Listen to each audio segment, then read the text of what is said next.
So give it up for the coolest man in the galaxy, Billy Dee Williams! You gotta keep it going for him. He's a little slow with his cane, so cheer him on, cheer him on, cheer him on! Keep it going, make him feel the love!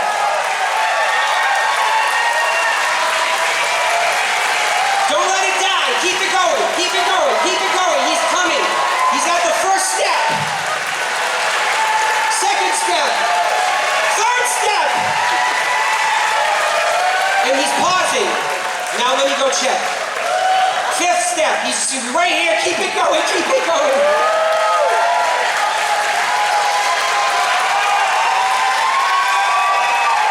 You got it. You got it. There he is. There he is.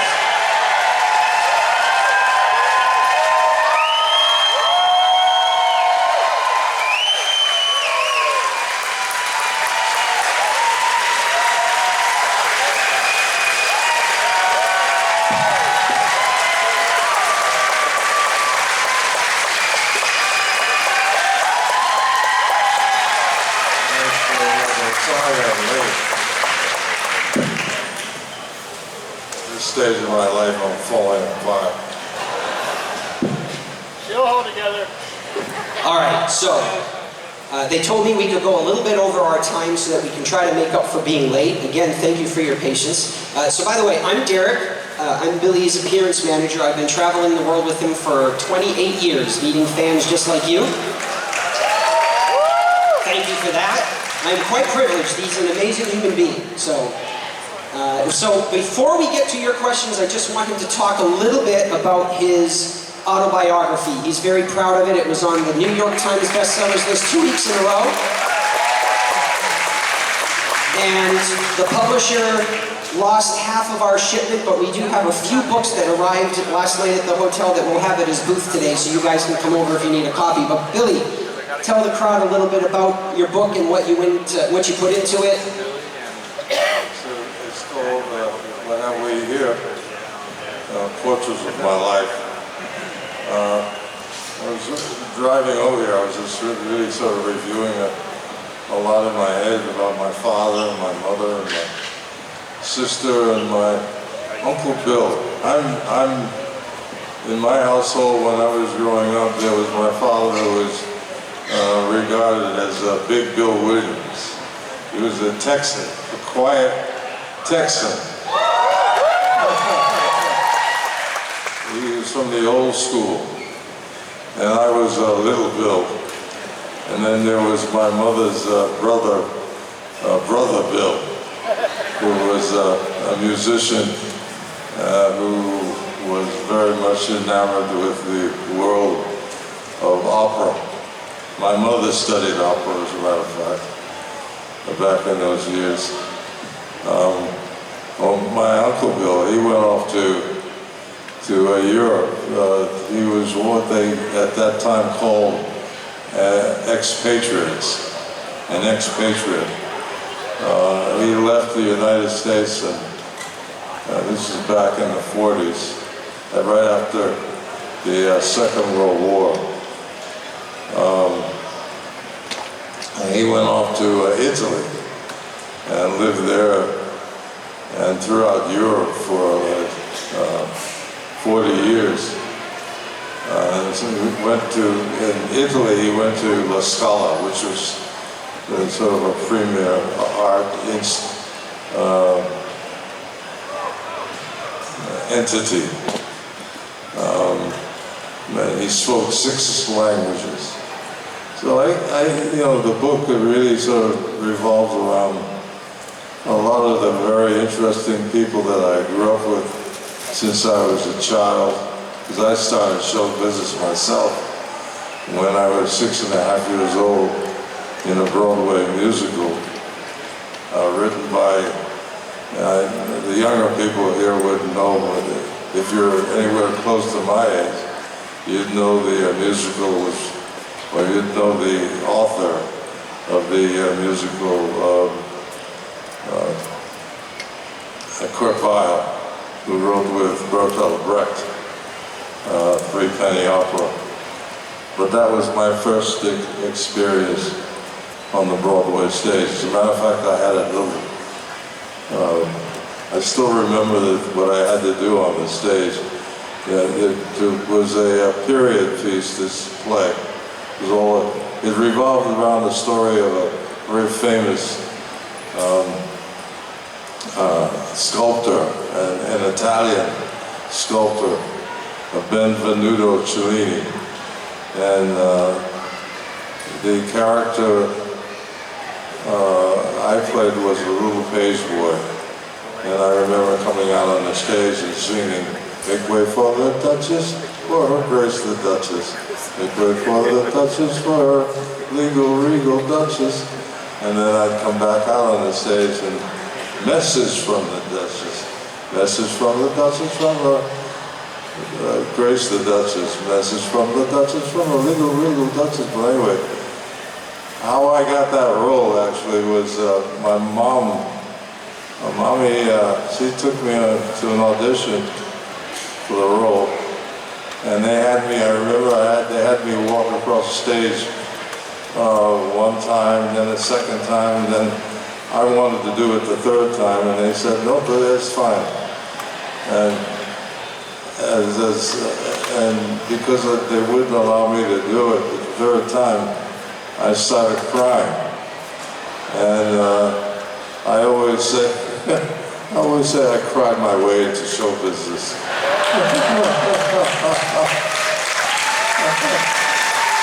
But anyway, the book, the book really is, I think it's a really, well, it was on the New York Times bestsellers list. And, but it's a really engaging experience. I mean, I've had a lot of interesting things happen to me in my life, met a lot of very interesting people, and worked with a lot of very interesting and wonderful people.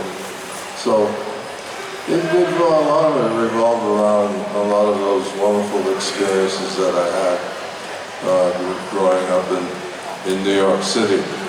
All about my life as a painter, when I've spent my whole life as a painting, and I went to a school called Music and Art High School where my sister and I went. I had my twin sister. We used to call her Lady. We went to Music and Art High School. Then she went on to NYU, and I went on to a school. I got a scholarship to a school called the National Academy of Design for the Fine Arts, where I spent two years on the scholarship painting. And I was nominated for a Guggenheim when I was about 18, 19 years old, and won a Hall Garden, which is comparable to a Guggenheim. But as a matter of fact, the Smithsonian owns one of my paintings.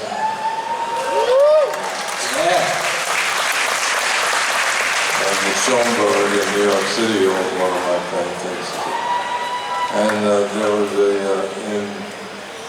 jazz museum that owns one of my paintings.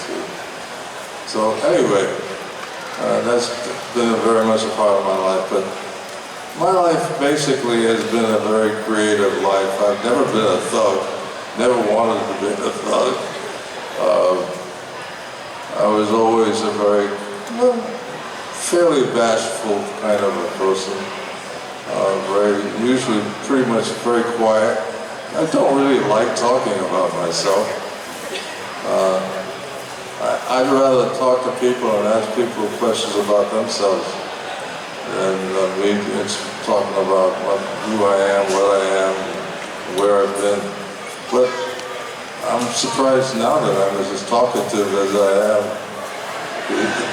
today, this morning. Well, that's good. They waited long enough to hear from you, so it's all good. Yeah, I'm sorry about that. So, just so you guys know, if you're unfamiliar with the awards that he spoke about in painting, they're basically the equivalent of the Oscar and the Golden Globes. So it's a very big deal, those awards. And who out there has the book? Round of applause or hands or... Yeah, excellent. Good, good, good. So, Billy, we're going to jump into questions here. The way that this convention does it is they ask the fans to actually write them out, and we'll read them off. So the first question is from Paul. Paul, there could be more than one Paul out there, but when you hear the question, this is you. So, Billy, people, when they talk about the charm of Lando Calrissian, what part of you do you see living inside the character, and where does that charm come from? Hello, what have we here?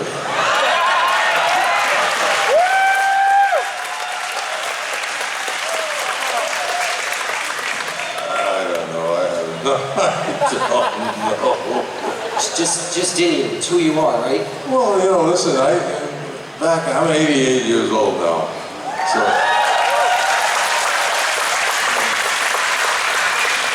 I grew up in those years. I'm from the old school. Men were, in those days, they were very, well, you remember the old movies with Clark Gable and Errol Flynn and all those people. I mean, I'm sort of part of that kind of, and I always liked sophistication, always liked the whole kind of romantic persona, so to speak. So that's always been very much a part of my life. Duke Ellington was one of my favorites. In fact, I always wanted to play Duke Ellington. Never really got a chance to do it. Met him, and was one of the most interesting and most charming people I've ever met in my life. And as a matter of fact, he used to compete with his father to see who was the most charming when he was growing up. But that kind of feeling has always been very much, I've been always sort of intrigued with that, I suppose. I don't know. My father, who was a wonderful, very quiet man, had that kind of coolness. So you were born with it, and you are the Clark Gable of our day. That's what I'm hearing. All right, the next question is from Alex. I'm just basically a silly little boy. Okay, Billy, if a movie was made about your life, who would you want to portray you in the movie? Oh, I don't know, I have no idea. They haven't been born yet, right? No, my grandson, maybe. Oh, okay. My grandson, he's a beauty, that one. You can see him. I mean, it's really extraordinary. As a matter of fact, he's 17 years old now, and he's just started college. But he was inadvertently, he was always had people from modeling agencies chasing him, and as a matter of fact, he went off to Dusseldorf, Germany to model, and went off to Paris to model for over the summer. In New York, he did some modeling in New York, but he's really gorgeous and very lovely human being. If I had anybody to play me, well, not that I'm gorgeous, but if I had anybody to play me, I guess it would be my grandson. Well, he's got the perfect connection, so no need to audition. All right, the next question is from Ross. What would your last meal be, and with whom? Say that again. What would your last meal be, and with whom? What would my last meal be, and with whom? Yes, when you're ready to check out, what's the last thing you want to eat, and who do you want to be sitting at the table next to you? Oh my God, that's too Ross did, she's a lunatic. Sicko, there you go. You could have your last meal with her. No? I tried, sorry. I'd bore you at this stage of my life. If I was younger, look out.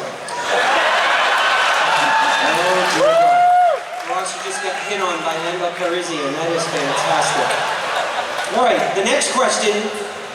This is interesting. It's actually for David Duchovny, but it actually goes along kind of with the Star Wars universe. It's from Dana.